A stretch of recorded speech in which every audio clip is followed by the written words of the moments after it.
Dictionary is a great structure for storing data. Unfortunately, by default, it isn't visible in the inspector.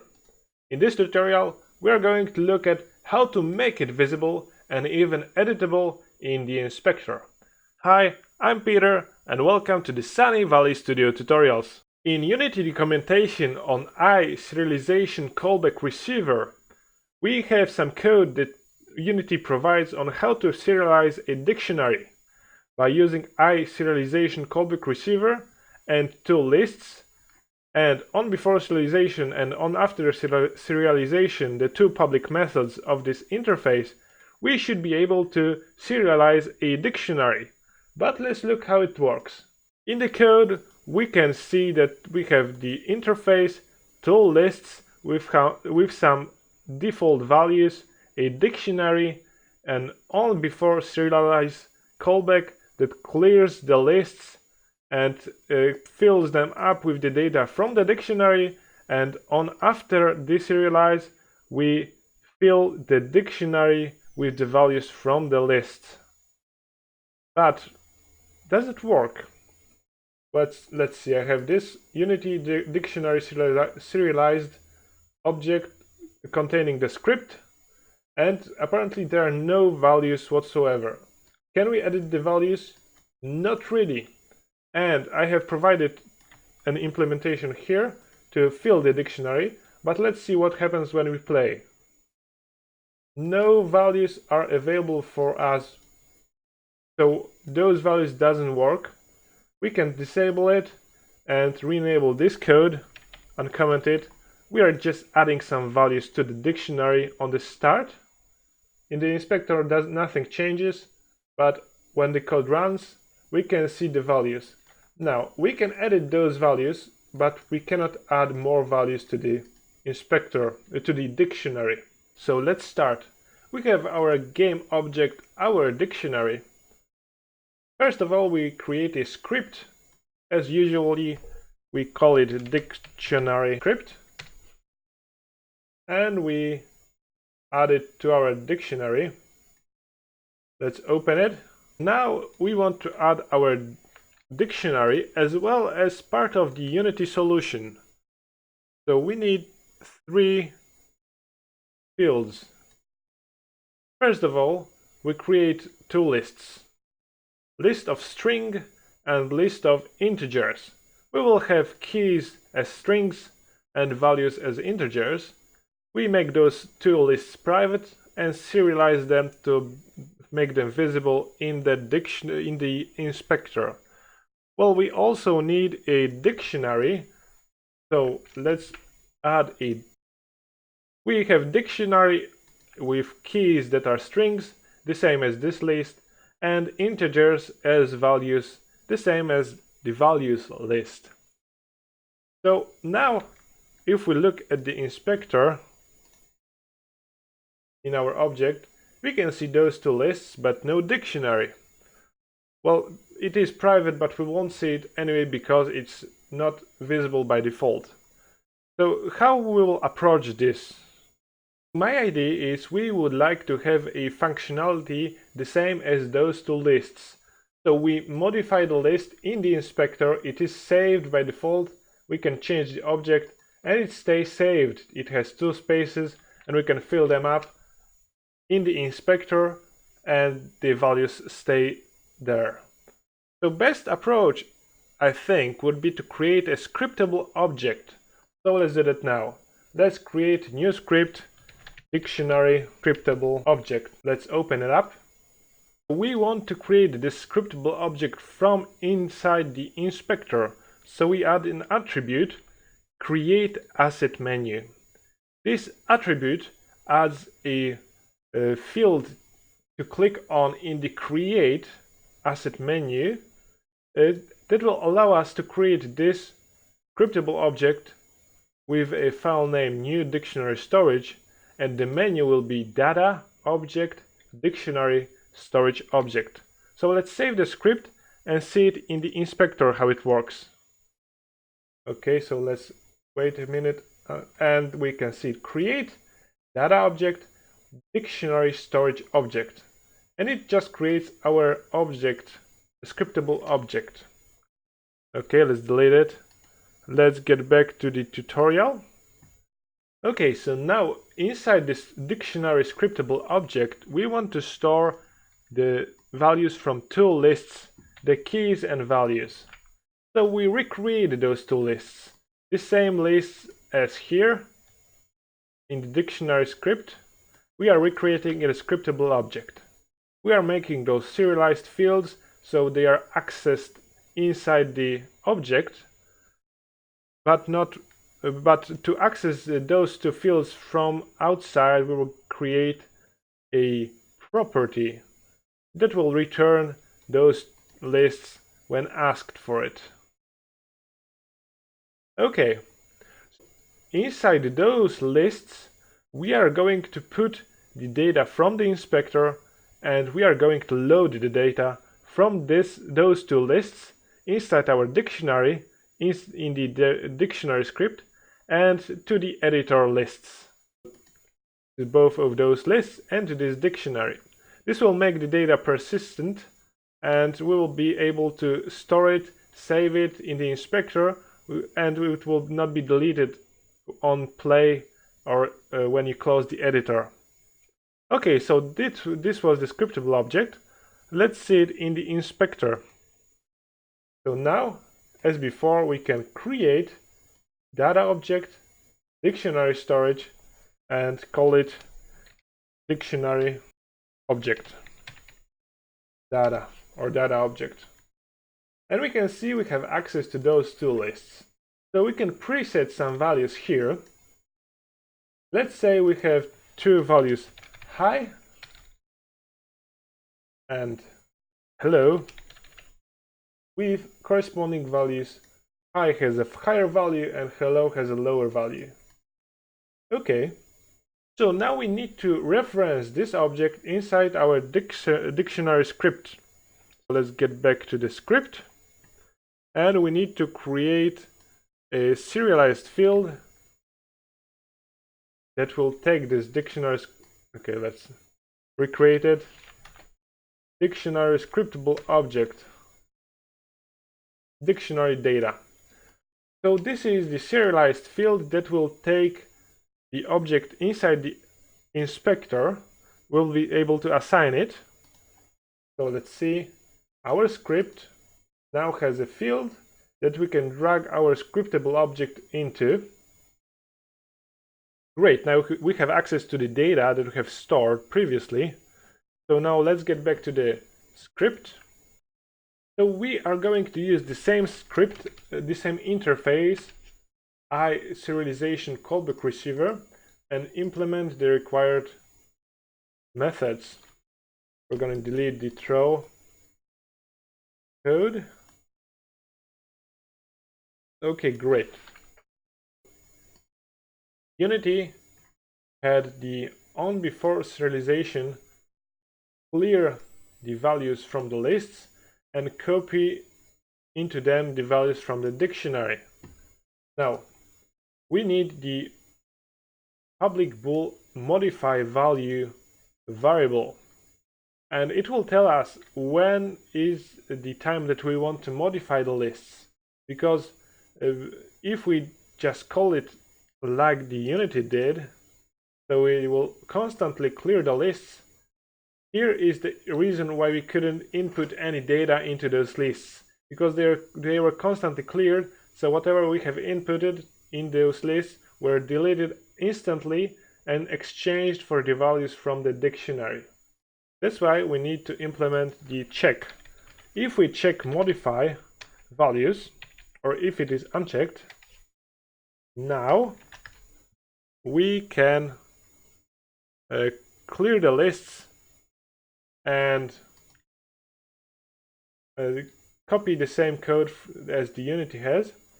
We are clearing the lists and going through the dictionary values, and we are going to take the mathfmin, so lowest value from the length of those two lists from dictionary data, so from our scriptable object.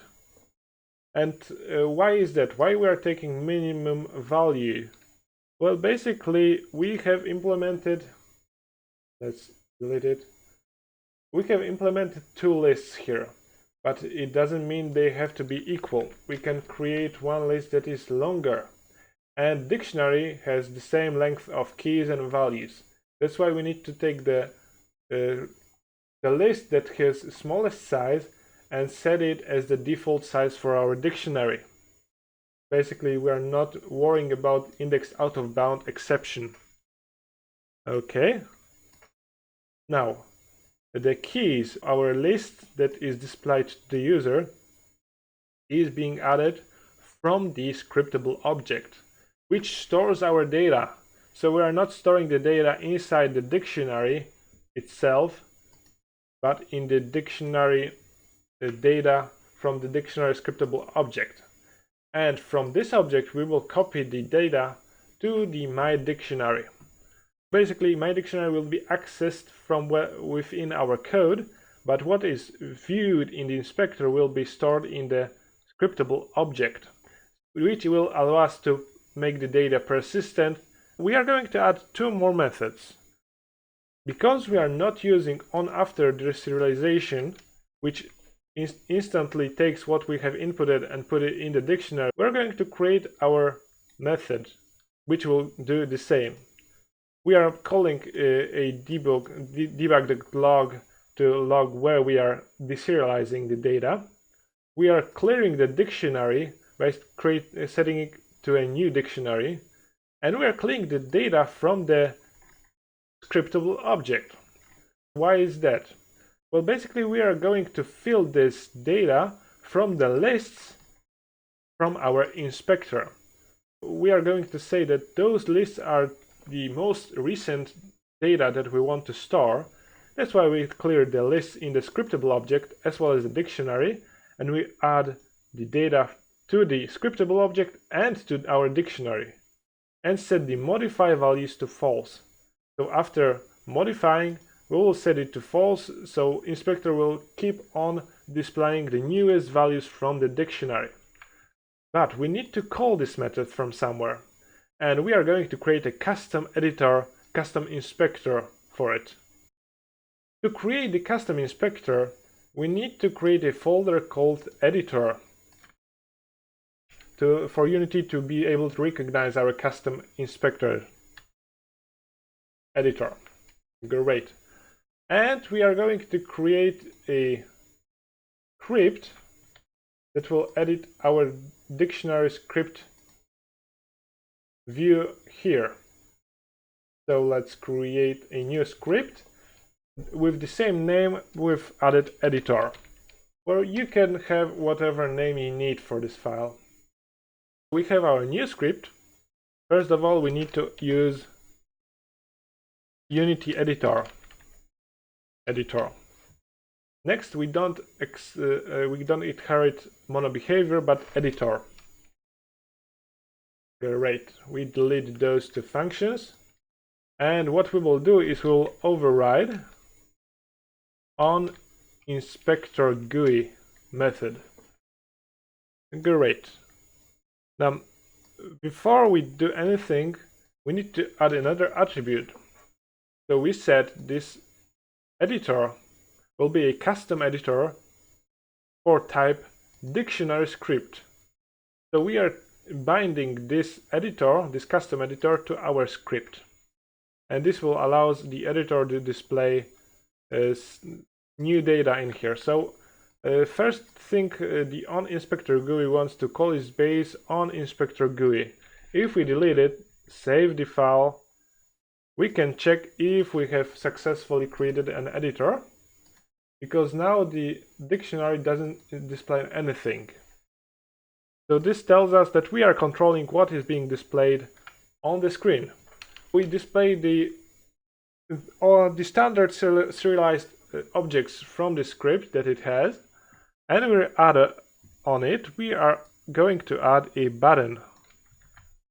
We are going to create a GUI layout.button with a text save changes, and it will be calling the the serialized dictionary method. To access our object that the editor is being referenced to, we need to call target and cast it as a dictionary script. And with that we can call deserialized dictionary. And we also use the modify value, the boolean value that we have added, and we are making sure that if this boolean value was checked, we are going to show in our custom editor the new button that will be able to make changes to our dictionary as well as to our scriptable object. How does it work? Let's see in the inspector. Now we have our modify values boolean value, and we have our basic data that our script has read from the scriptable object. If you can see that it didn't add the last element. If we add 3 here and say goodbye and save it and go back to our script, we can see that the last value from the values is now shown because both lists have the same length.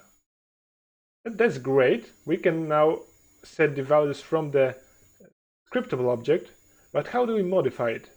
Well, basically all we need to do is click modify values, and now let's first do things like the Unity did.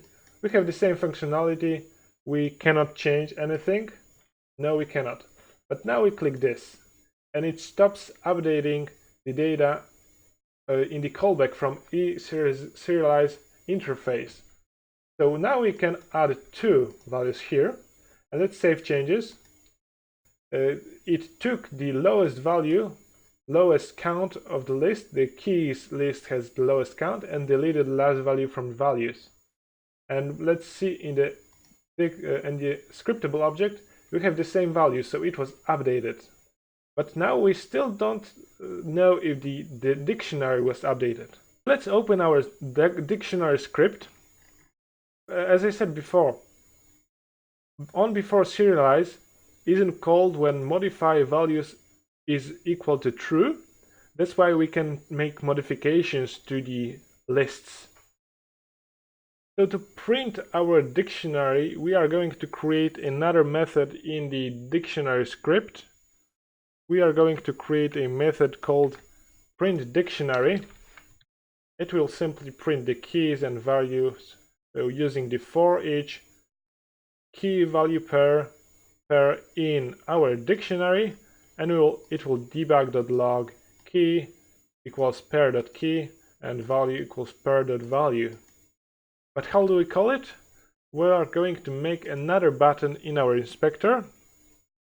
So let's create our button.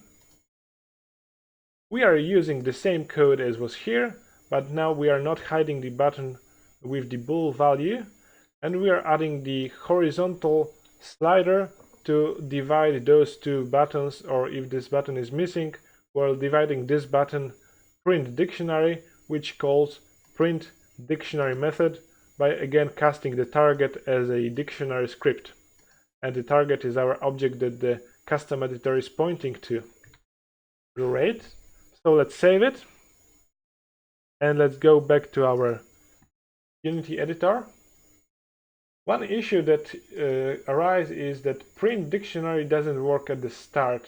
So let's go back to the dictionary script and the simple fix to fill the dictionary on play, because that's where we want the dictionary to be filled. We are going to call this in awake.